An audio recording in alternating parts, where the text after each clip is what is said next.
반갑습니다. 귀의 불 양족존, 귀의 법 이욕존, 귀의 승 중중존, 이렇게 삼귀를 옛날부터 해오던 방식이 바로 이렇게 하는 삼귀입니다. 지금은 이제 거룩한 부처님께 귀합니다. 거룩한 가르침에 귀합니다. 거룩한 스님들께 귀합니다.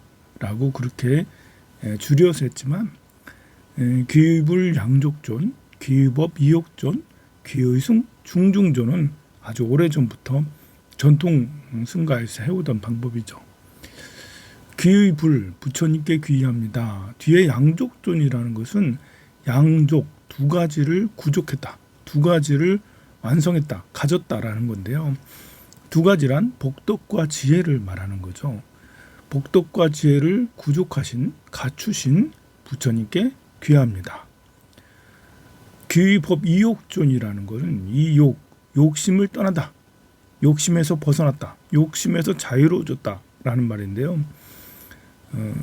욕심에서 떠난, 욕심에서 자유로워진 가르침에, 법에 귀합니다라는 게 귀의법 이욕존이고, 귀의승 중중존,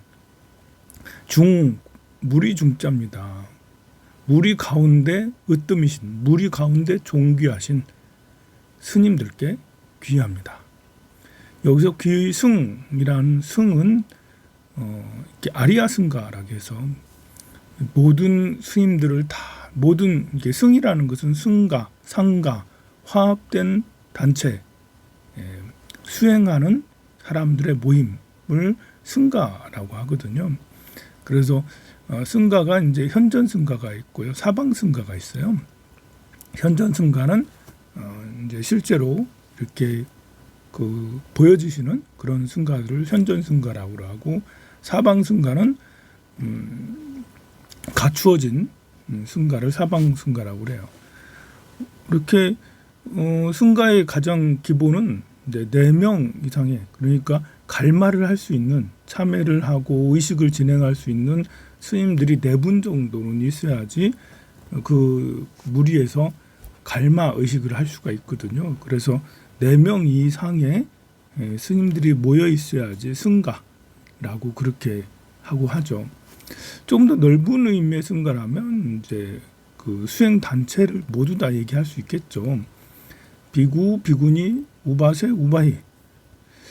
이렇게 좁은 의미에서의 승가는 이제 출가자들 중에 4명 이상의 모임, 이런 것이 승가가 될 거예요. 그러니까 비구 스님들 또는 비구니 스님들이 4명 이상 모여야지 승가라고 할 수가 있겠죠. 대승불교에서는 좀 더 넓은 의미로 제가자까지 우바세, 우바이까지 포함을 해서 승가라고 할 수도 있습니다. 수행하는 사람들이 모여 있으면 다 승가라고 그렇게까지도 확장해서 사용합니다. 그런데 귀의승에서의 귀의승은 거룩한 스님들께 귀의하는 거기 때문에 모여 있다고 해서 다 승가, 귀의 아리아 승가라고 할 수가 없어요. 아리아라는 것은 거룩한, 성스러운, 이걸 보고 아리아라고 그러는데, 귀의승할 때는 아리아 승가에게 귀의한다라는 뜻입니다. 그래서 이 관음세지 문수 보현보살 같은 이런 대보살이나 뭐 성철 스님이나 자장 스님, 원효 스님, 의상 스님 같은 이런 이제 도를 깨달으신 덕이 높으신 스님들 중에서도 훌륭한 존경을 받을 만한 이런 분들을 이제 그 아리아 승가라고 할 수가 있어요. 그러니 귀의승 중중존 이렇게 할 때 무리 가운데 으뜸이신 스님들께 귀합니다라는 의미가 포함되어 있습니다. 여기에서 이제 스님들은 다 거룩하냐 이 말이 아니고요. 거룩한 스님들을 말하는 거예요. 스님이 다 거룩하다라고 그렇게 판단하는 사람도 있는데요. 그래서 귀의불, 귀의법, 귀의승할 때 귀의불 부처님은 이렇게 서로 논란의 여지가 없어요. 부처님은 딱 정해져 있기 때문에. 부처님은 부족하거나 넘치거나 그러지 않잖아요. 그냥 완성된 자잖아요. 그리고 뭐 부처님의 가르침이 뭐 이렇게 이건 부처님의 가르침이고 이건 아니고 이런 게 아니고 그냥 부처님의 가르침 팔만대장경 또 그게 진짜 부처님의 가르침. 그런데 승이라는 것은 다양하잖아요. 승이라는 것은 종류가 매우 다양해서 그러니까 수준이 다양하다는 거예요. 질적으로 매우 다양하다는 거죠. 기불과 기의 법은 그냥 순정품이 순정품.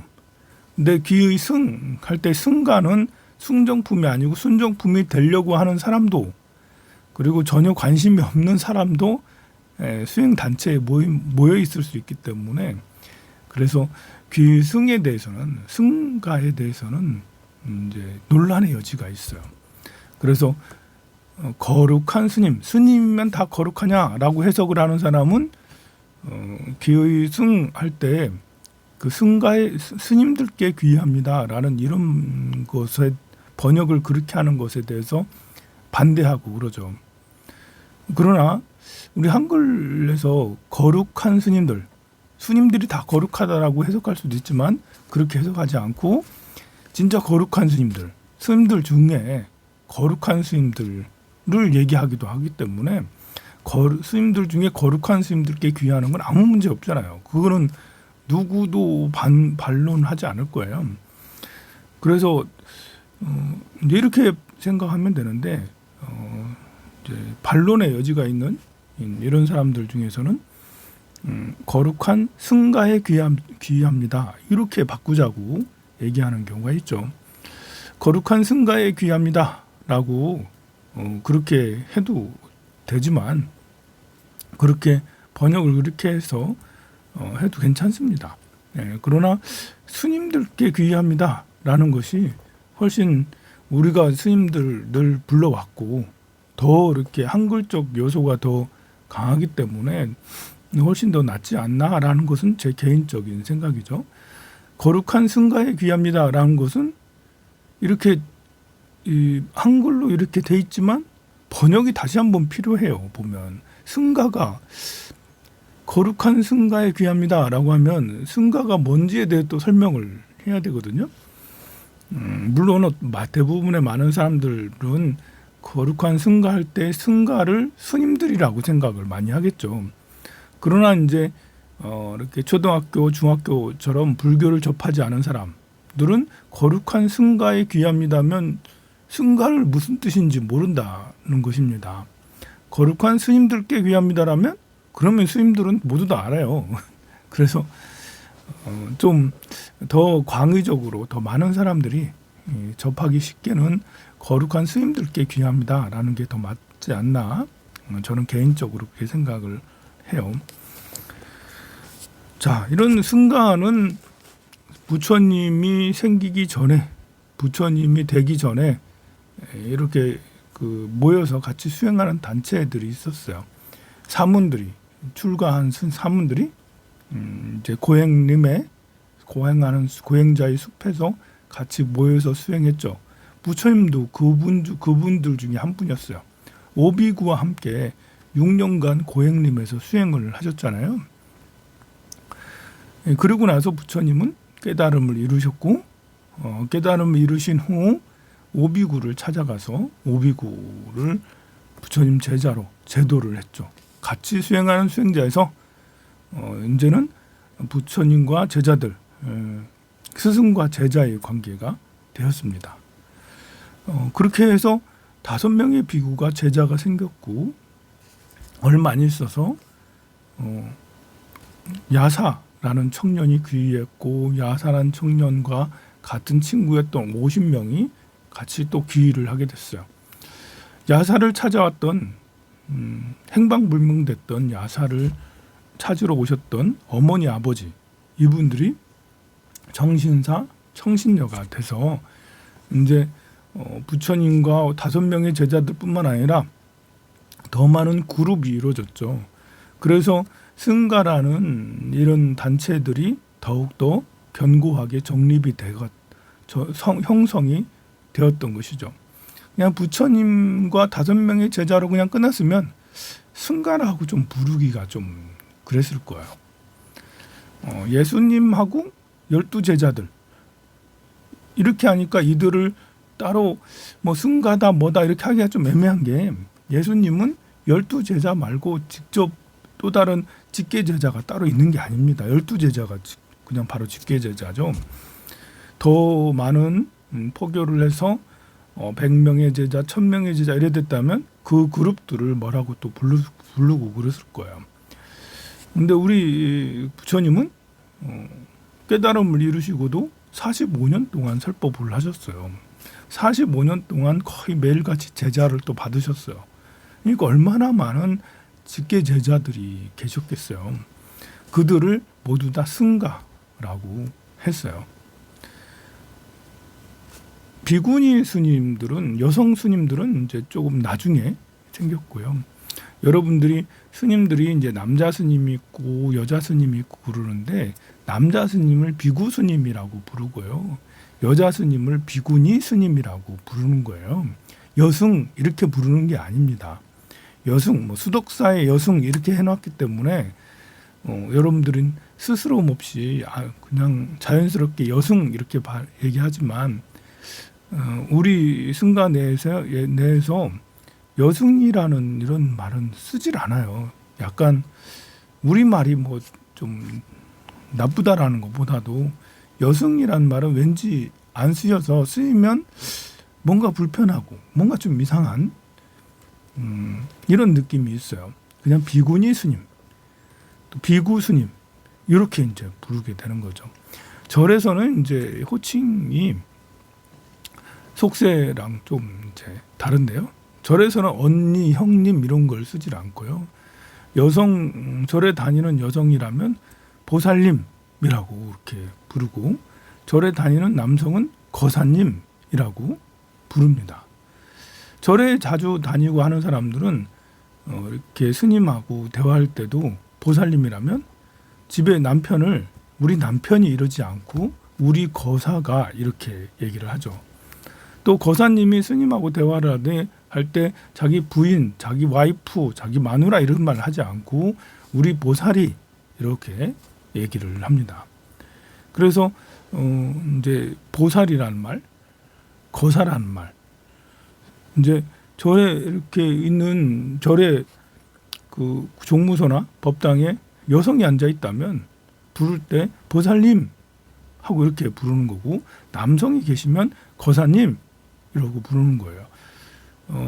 스님이 계시면 스님 이래야 되는 거죠. 스님 보고 아저씨 저기요 이렇게 하는 게 아닙니다. 스님은 그냥 스님, 출가자는 스님이라고 이렇게 부르면 되죠. 절에서는 이제 이렇게 그런 말들이 이렇게 자연스럽게 이렇게 여러분들이 어쩌다 한 번, 1년에 한 번 오는 분들이 뭐 알겠습니까? 그럴 때는 어쩔 수 없이 그렇게 하면 되는데요. 자주 절에 다닌다면 연습을 자꾸 해야 되죠. 남성은 거사님, 여성은 보살님. 또 절에는 이제 밥 먹는 것도 식사하세요 이게 아니고 공양 드세요. 식사 시간입니다 이런 게 아니니까 공양 시간입니다. 식사하셨습니까? 아니 공양 드셨습니까? 공양 맛이 어때요? 공양 많이 드세요. 식사 많이 하세요 이런 게 아니라 공양 많이 드세요 이렇게 하죠. 또 절에는 이제 식당을 식당이라 하지 않고 공양간이라고 그래요. 공양간. 공양간에 가셔서 공양을 드세요 이렇게. 그래서 절에 식당 가가지고 뭐 해라 이렇게 하기보다는 공양간에서 공양을 드십시오. 공양간에서 뭐뭐 하십시오. 공양간에 냉장고가 있어요. 공양간에 숟가락이 있어요. 공양간에 뭐 앞치마 이런 게 있어요. 공양간에 봉사를 할 수 있어요. 뭐 이렇게 종무소는 사무실을 보통 종무소로 하는데 이제 그냥 종무소는 사무실 이렇게 해도 아무렇지도 않고 이상하지 않은데, 공양간을 식당 이러면 뭔가가 좀 이제 잘 안 어울리죠. 처음 이제 있는 사람들은, 처음 보는 사람들이나 아직 절에 익숙지 않은 사람은 공양간을 식당이라 해도 하나도 이상하지 않아요. 근데 스님이 저 식당 가가지고 저거 하세요. 이렇게 하면 저 스님이 지금 이제 출가한 지 얼마나 됐나, 이제 행자 생활은 하셨나, 이제 이런. 그래서 공양간에서 이렇게 하는 그런 것이죠. 이제 큰 법당에 가서 뭘 하세요. 뭐 대웅전에 가서 뭘 하세요. 이런 것들도 이제 그렇고요. 그래서 공양간, 뭐 공양 드셨습니까? 이런 것들이 그렇습니다. 스님한테 이제 어떤 것을 뭘 드리기도 해요. 그럼 공양 올린다. 과일 공양 올린다. 부처님한테 올리는 것을 과일 공양 올린다. 스님한테 선물하는 것도 공양 올린다. 스님께 공양 드리고 싶은데요. 이렇게 공양이란 말은 선물. 본래 공양이란 말은 수행하기 위해서 필요한 물품들을 제공하는 것을 공양한다라고 하는데, 이제 그 선물이라는 것이 공양이잖아요. 금전으로 봉투를 드리는 것도 스님께 공양 올립니다라고 이렇게 할 수가 있습니다. 참, 부처님께서는 이렇게 그 제자들과 함께 수행을 했는데요. 제자들과 함께 수행하는 걸 굉장히 중요하게 여겼어요. 따로 홀로 수행하지 않도록 했죠. 다 같이 모여서 기원정사나 중림정사, 동원정사 이런 사찰들을 만들어서 같이 수행하도록 했어요. 그리고 탁발도 같이 나가서 탁발해 와서 같이 수행하도록 그렇게 했죠. 대중생활인데요. 스님들은 이제 어디 그 만행을 떠날 때도 2명 이상, 3명 이상 항상 같이 떠나도록 돼 있어요. 홀로 만행을 다니지 못하게 돼 있습니다. 무소입불처럼 혼자서 가라라는 것은 인생의 격언 중에 부처님의 중요한 법문 중에 부처님께서 직접 하신 법문 중에 하나인데요. 그것은 마음으로 심정적으로 삶이란 게 나 혼자 살아가는 거잖아요.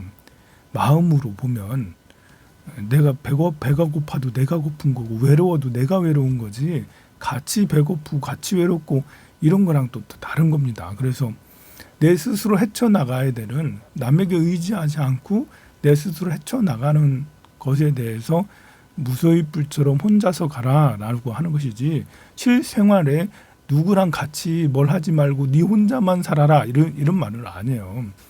심정적으로 내가 내 마인드를 그렇게 끌고 가라는 거지, 옆에 누구랑 같이 있는데 혼자서만 가라 이렇게 라는 건 아니죠. 혼자서, 마음속으로는 혼자서 가되 외면적으로 가는 사람들과 함께 가는 거죠.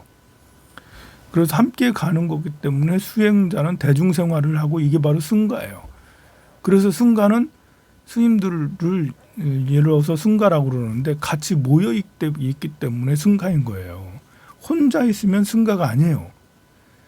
승려라는 것은 승가의 다른 말이거든요. 이제 승려가 개인화돼서 한 사람의 승려, 또 황산이라는 승려, 또 지공이라는 승려 뭐 이렇게 하지만, 이 승려가 승가가 되려면 4명 이상의 스님이 돼서 승가가 되는데, 귀의승, 양족, 귀의승, 중중존 이렇게 한 것은 함께 모여 있는 승가를 얘기를 하는 거예요. 그리고 이제 요즘에는 이제 절을 혼자서 지키기도 하고 사찰을 지키기도 하는 이런 것도 있기 때문에, 그래서 한 명도 이제 절을 지키고 수행하고 이렇게 하면 한 명도 때로는 승가로 쳐주고, 그렇게 광의적 의미에서 그렇게 하기도 하는데요.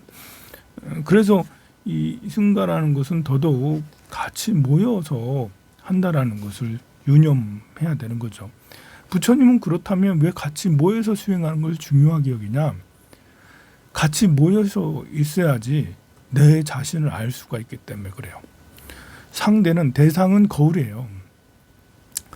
나무하고 풀하고 이렇게 원숭이하고 강아지랑 이렇게 같이 있어도 원숭이도 고양이도 내 자신에게 거울이 돼서 그들과 관계하면서 나 자신을 비추어 볼 수 있지만, 사람과의 관계는 훨씬 더 미묘하고 훨씬 더 예민하고, 그래서 그대로 다 이렇게 비춰져요. 내가 마음이 모나 있으면 사람과 갈등하게 돼요. 마음이 자비롭고 지혜롭지 않으면 계속 부딪히고 갈등하게 되죠. 부딪히고 갈등하는 것들을 해소하고 그 문제의 원인을 드러내서 밝혀서 원인을 제거하고 함께 행복하게 나아가는, 이것이 이제 대승불교에서 말하는 함께 자타일시성불도, 동인미타 대원에 함께 수행을 해서 깨달음으로 나아가는, 그렇게 모난 것을 제거하는 자체가 번뇌를 뿌리째 뽑는 작업 중에 하나예요. 번뇌를 스스로 알아차리는 거죠. 나한테 이런 아상이 있구나. 나한테 이런 오만함이 있고, 나한테 이런 욕심과 어리석음, 성냄이 있구나. 이게 이제 동물하고의 관계에서 성냄도 있을 수 있겠지만, 사람과의 관계에서는 성냄이나 짜증이 훨씬 더 자주 일어나요. 확 일어나죠. 미세한 번뇌까지도 다 이렇게 사람과의 관계에서 다 드러나게 되죠. 그때 잡을 수 있어요. 미세한 욕심, 성냄, 어리석음, 짜증, 번뇌, 이런 것들을 잡을 수 있죠. 그래서 함께 수행하는 그 자체가 수행이다. 번뇌를 제거하고자 하는 그런 사람에게, 속세 사람이 발보리심 되어 있지 속세 사람들은 발보리심 되어 있지 않죠. 그래서 사람과의 관계에서 자기 멋대로 하기도 하고, 좀 사람하고의 관계에서 잘 안 돼서 슬퍼하고 상처받고 서로 원한 관계가 돼서 막 그거 가지고 갈등하죠. 근데 우리 출가자는, 우리 불자들은 사람과의 관계에서 발보리심이 바탕이 돼야 돼요. 우리가 깨달음을 이뤄야지 라는 그런 마음을 밑바탕으로 삼고, 나의 문제를 알게 하는 것이 사람이다, 가족이다. 여러분들이 가족과 같이 있으면, 부부와 같이 있으면 정말 부부 생활은 더 훨씬 그것이 같이 있기 때문에 내 암한과 오만, 어리석음, 번뇌, 성냄, 이런 것이 그대로 투영이 되고 그대로 나오게 되죠. 그럼 자기 문제를 더 빨리 발견할 수가 있어요. 부모 자식 간의 관계도 마찬가지예요. 부모 자식 간의 관계도 사실 난이도가 힘들어요. 이게 서로 행복하기가. 부부 관계가 행복하기는 건 정말 어렵습니다. 많은 노력이 필요하죠. 갈고 닦음이 있어야 돼요. 교양이 바탕이 되지 않으면, 남을 존중하는, 상대를 존중하는, 상대를 이해하고 배려하고 존중하는 이런 것이 이 몸에 배어 있지 않으면 부부 생활에서 행복하기는 매우 어렵습니다. 여기서 남을 생각하고 배려하고 존중한다는 것 자체는 그게 바로 수행이에요. 너와 내가 서로 다르지 않음을 알고, 상대가 부처임을 알고, 상대의 마음을 이해하고 배려하고 감싸주고 함께 하는 거잖아요. 그것이 관세음보살님의 마음이고 보현보살님의 마음이라 할 수 있습니다. 문수보살님의 지혜가 있어야지 가까운 사람하고 같이 행복할 수가 있어요. 또 자식 간의 관계에서도 마찬가지예요. 남녀 간의 관계에서 서로가 상호 존중이라는 것은 평등을 근본으로 삼죠. 돈을 아무리 많이 벌어다 주는 남편이 있다 해도 부인은 남편의 종속된 관계가 아니에요. 종속된 관계라고 생각하는 순간부터 불행은 행복해질 수 없는 불행의 근본이 생겨나고 결코 행복해질 수가 없어요. 마찬가지로 여성은 돈을 많이 벌고 남성은 집에서 살림을 할 수도 있겠죠. 그런데 여성이 자기가 돈을 많이 버니까 집에 있는 남편을 무시하고 자기가 더 우월하다고 여기면 역시 둘은 결코 행복해지지 않습니다. 일시적으로는 행복이 있어도 계속 지속적인 마음에서 우러나오는 행복들은 이룰 수가 없죠. 행복은 일단은 서로가 상호 존중, 상호 평등에서 오는 존중이에요. 상대가 너무나도 소중하고 귀하다라는 거죠. 소유물로 귀하다는 게 아니고요. 사람 그 자체, 존재 그 자체로 귀하다라는 거예요. 너는 내 거니까 소중해. 이것은 물건 취급하는 거죠. 소유욕으로 너는 내 거니까 나만 봐야 돼. 이렇게 되면 결코 행복해질 수가 없어요. 서로 갈등하고 싸우게 되죠. 존재 그 자체로서 나와 나에게 인연이 된 상대가 그 존재 그 자체로서 아름답고 훌륭하고 존경스럽고 그래서 소중해. 그래서 상대를 존중하고 존경해요. 이렇게 하면 그게 둘 사이에 같이 그런 마음을 가지면 진실한 사랑을 이룰 수가 있죠. 궁합이 좋아서 진실한 사랑이 이루어지는 게 아니에요. 궁합은 관계에서 별로 중요한 게 아닙니다. 궁합은 이렇게 서로의 생각의 방향, 사고의 방향 이런 것을 얘기하는 거죠.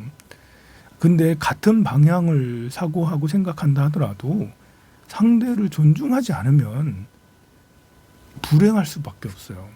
방향이 서로 다르다 하더라도 궁합이 안 맞아서 생각하는 방향이 다르다 하더라도 상대를 둘 다 존중하고 평등하게 존경한다면 그러면 이제 서로 생각이 달라도 더 행복할 수 있죠. 오히려 서로 생각이 다른 사람이 만나서 서로 사랑하게 되면 그럼 훨씬 더 시너지 효과가 더 커요. 왼팔만 있는 게 아니라 오른팔도 생긴다는 얘기거든요. 근데 궁합이 잘 맞아서 같은 생각만 하고 있는 그런 사람이라면 한 곳으로 가기 때문에 한쪽 팔밖에 없는 거예요, 사실은. 그래서 궁합이 안 맞는 사람하고 같이 살 수 있으면 더 잘 살 수가 있어요. 제대로 산다면, 상대를 존중해서 산다면. 그래서 궁합보다 더 중요한 것은 이제 상대를 얼마나 존중할지 아느냐, 관계를 잘 할 줄 아느냐. 부모 자식이 서로 행복하기가 쉽지가 않아요.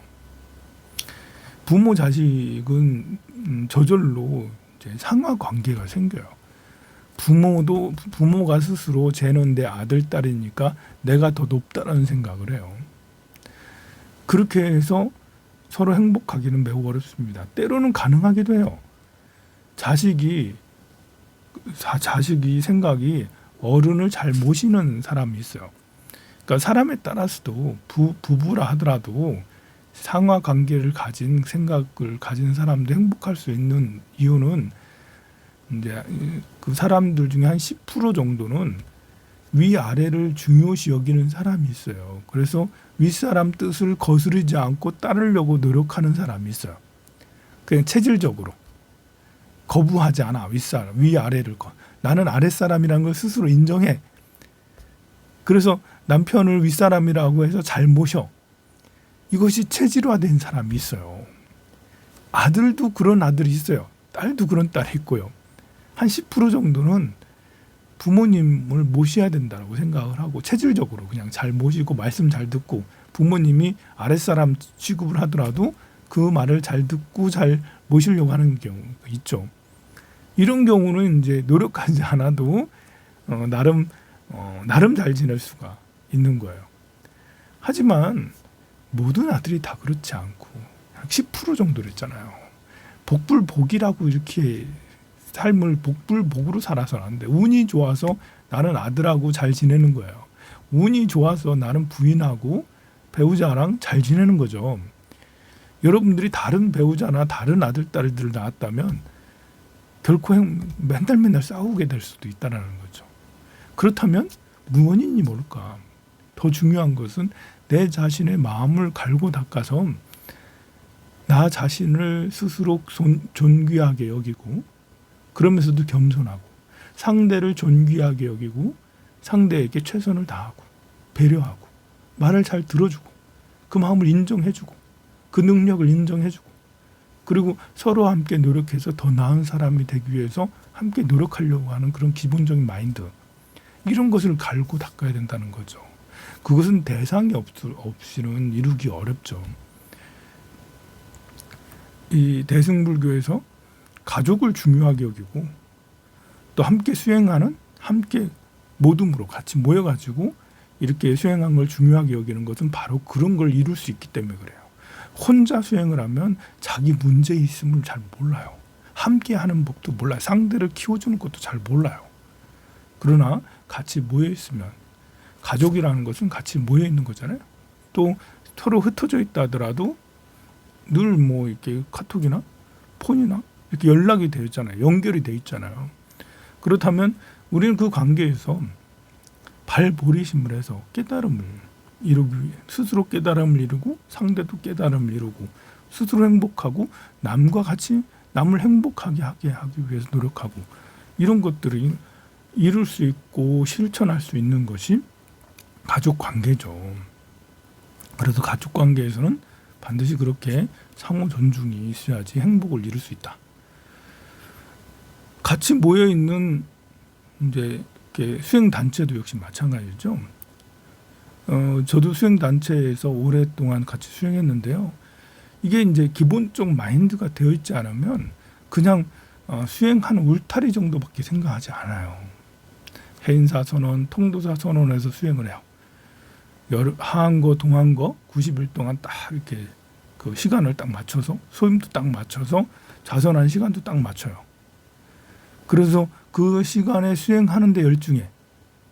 그것만 하고 있으면 그것이 대중생활을 하는데 승가의 생활을 하는데 큰 장점을 놓치는 거죠.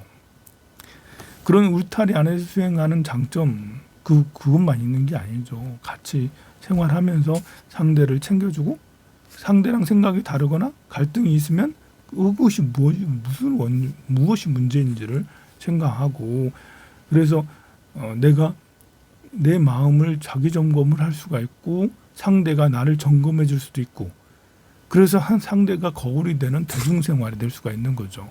아무리 이렇게 시간을 빡빡하게 짜서 참선을 한다 하더라도 같이 공양하죠. 청소나 빨래를 같이 하죠. 화장실도 같이 쓰죠. 목욕탕도 같이 쓰죠.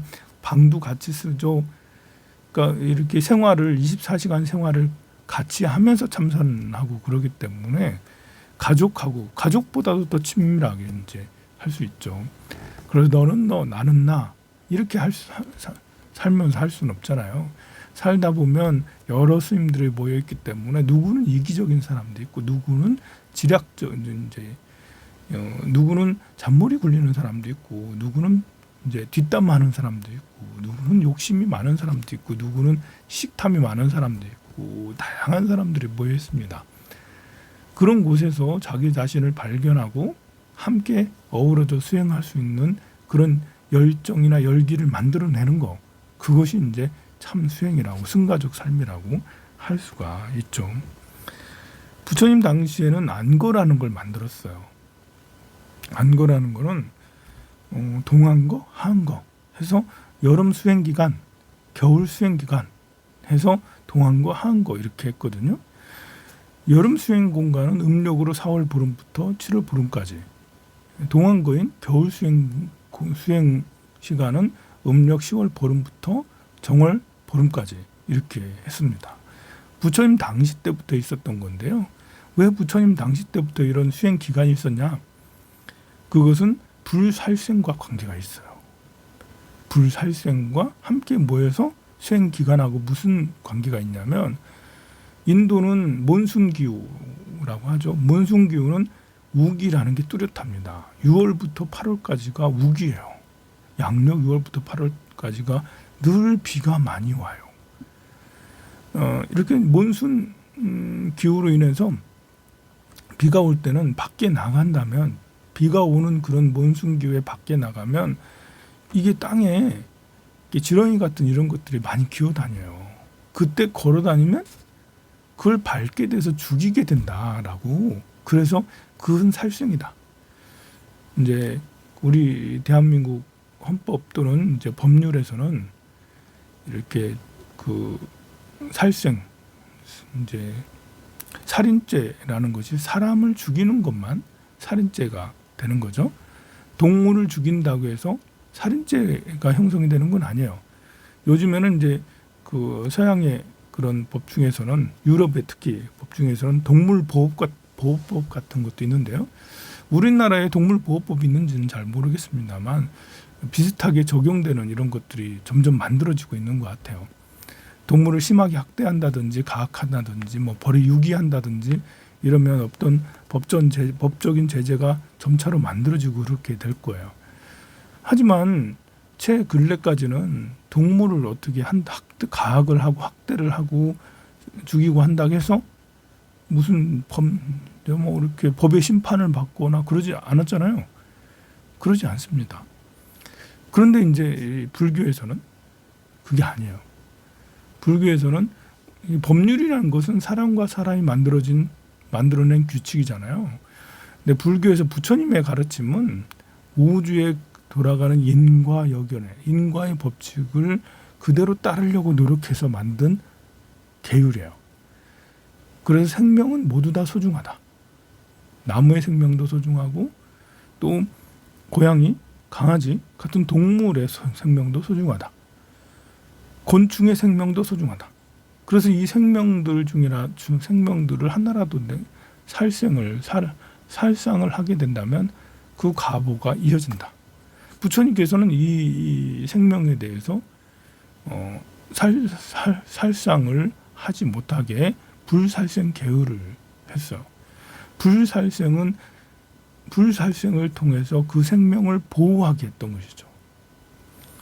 자, 이것은 살생을 하면 자비 종자가 끊어진다라고 그래요. 살생을 하면 내 마음속에 자비 종자가 끊어져서 자비심이 흩어진다.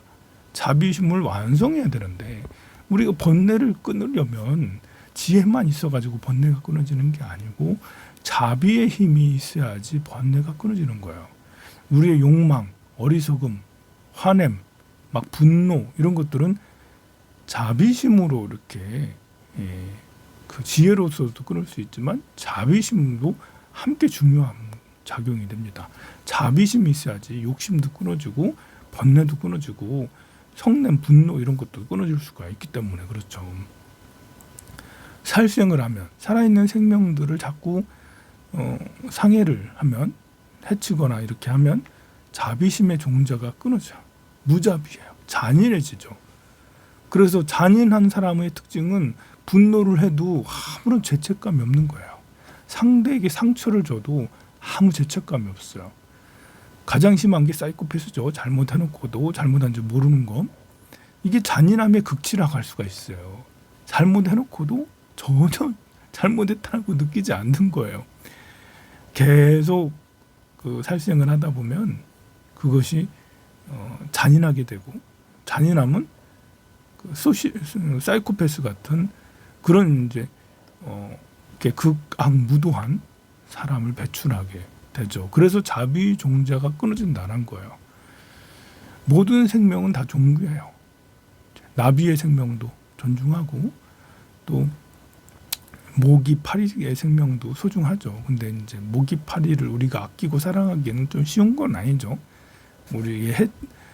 우리에게 병균을 옮게 하는 그런 거라서, 그래서 그런 부분에 대해서는 좀 이제 뭔가 좀 필요하죠. 모든 생명이 다 소중해요. 파리 모기도 사실 소중해요.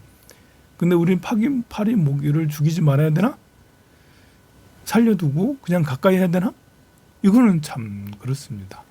그래서 그 부분은 이거 죽이라 할 수도 없고 이제 그냥 가까이 하자고 할 수도 없고 좀 애매한데요. 그래서 때로는 자비로움이라는 것이 우물쭈물하게 되는, 결정을 내리지 못하게 하는 답답함을 만들어낼 수가 있어요. 이렇게 사람에 대해서도 자비롭다는 것은 상대에게 한 번 더 생각을 한다는 거거든요. 자비로워야지 용서가 가능하고 상대에게 기회를 한 번 더 줄 수가 있잖아요. 그래서 단죄를 해야 되는데 상대가 잘못하고 거짓말하고 나쁜 짓을 했으면 그 자리에 따끔하게 이렇게 해서 단죄를 해야 되는데 그 사람을 용서하고 해서 다시 한번 기회를 주고 내가 이렇게 따뜻한 마음이 되면 그가 참회를 해서 달라지겠지. 실제로 그 자비심은 상대에게 전해지고 그 상대는 자비심으로 인해서 변화가 가능해요. 지혜로움으로 해서 무 자르듯이 탁탁탁 잘라서 잘못했으니까 너 어디 가, 잘못했으니까 보상해, 잘못했으니까 교도소, 이렇게 하는 것도 상대를 교화할 수 있지만 상대의 마음을 변화하게 하는 것은 그런 지혜보다는 자비심이죠. 자비심이 한도 없고 끝도 없어라 해서 그 사람을 또 용서하고 또 기회를 주고 또 용서하고 또 기회를 주고, 이것이 더 나을까? 단죄하는 게 더 나을까? 했을 때 용서하는 게, 자비심을 이렇게 하는 것이 더 느린 것 같아도 나중에 보면 자비심을 썼던 그 방법으로 하는 것이 사람의 마음을 정말 변하게 하더라. 가족 관계에서도 마찬가지예요. 상대가 배우자가 실수를 해서 잘못했어. 따끔하게 혼을 내고 자식이 실수하고 잘못해서 따끔하게 혼을 내면 고칠 것 같죠. 더 잘할 것 같죠. 그게 아니더란 말이죠. 용서를 하고 이해하고 또 그 마음이 얼마나 힘들까를 이렇게 해주면 오히려 그 다음에 다시 그런 일이 생기지 않을 확률이 더 높다라는 거죠. 물론 이렇게 했을 때 그 사람이 나의 마음을 더 이용하는 사람도 있죠. 우리 소시오패스라는 이런 사람들은 내가 착하게 마냥 상대방을 배려하고 이해하고 하면 할수록 그 사람은 나를 더 이용해 먹기도 해요. 그래서 참 소시오패스를 만났을 때는 참 이렇게 선하게 자비롭고 자비로워서 용서를 해주고 기회를 또 주고 이렇게 하는 것이 오히려 그 사람을 더 죄를 짓게 하는 이런 일이 생길 수 있죠. 그래서 모든 사람에게 다 자비롭다 할 때는 때로는 이렇게 그런 걸 이용하는 사람들이 있기 때문에 힘들 때도 있긴 하죠. 그러나 그럼에도 불구하고 우리가 100% 자비로운 사람은 결국은 아무리 소시오패스라 하더라도 결국은 자비로운 사람이 승리하게 돼 있죠. 우리는 소시오패스처럼 착한 사람을 이용해 먹는 이런 사람을 만나거나 또 그런 일이 생기지 않으려고 일부러 근절하기 위해서 더 상대를 쪼아대고 하지 못하게 하고 뭐 이렇게 혼을 내고 화를 내고 그렇게 하는데요. 그렇게 해서 생기는 이득보다는 사실 자비롭게 늘 이제 자비심을 잃지 않고 계속돼서 생기는 피해가 훨씬 더 줄어요. 자비롭게 계속했을 때가 오히려 이익이 훨씬 더 많다라는 거죠. 진정한 자비로움은 사람의 인격을 굉장히 성숙시켜 줍니다. 인격이 성숙된 자에게 아무리 소시오패스라 하더라도 인격이 성숙한 자를 이용해 먹겠다라는 생각하기가 어려워요. 왜냐하면 자비심이 성숙할수록 지혜도 성숙하기 때문에 또 기회를 주고 용서를 하더라도 거기에서 나오는 엄함이라는 게 있습니다. 그래서 소시오패스들은 이렇게 인격이 성장한 이런 사람보다는 어줍지 않게 착한 사람들을 이용하는 경우 많죠. 상대하기 쉬운 사람. 사실 진짜 자비로운 사람은 상대하기가 사실 어렵습니다. 지혜도 함께 가지고 있기 때문에. 가을이 점점 깊어가고 있어요. 이렇게 가을이 점점 깊어간다는 것은 나의 마음도 더 깊어가는 것이 될 수가 있습니다. 마음은 깊어가는데 욕망은 자꾸 밖으로 뻗쳐나가고 있다면 그럼 방황하게 돼요. 이렇게 마음이 깊어갈 때는 마음 공부를 하는 독서를 하거나 수행을 하거나 명상을 하거나 봉사를 하는 게 훨씬 더 좋답니다. 오늘도 즐거운 하루 되시고요. 늘 행복하시기 바랍니다. 성불하십시오.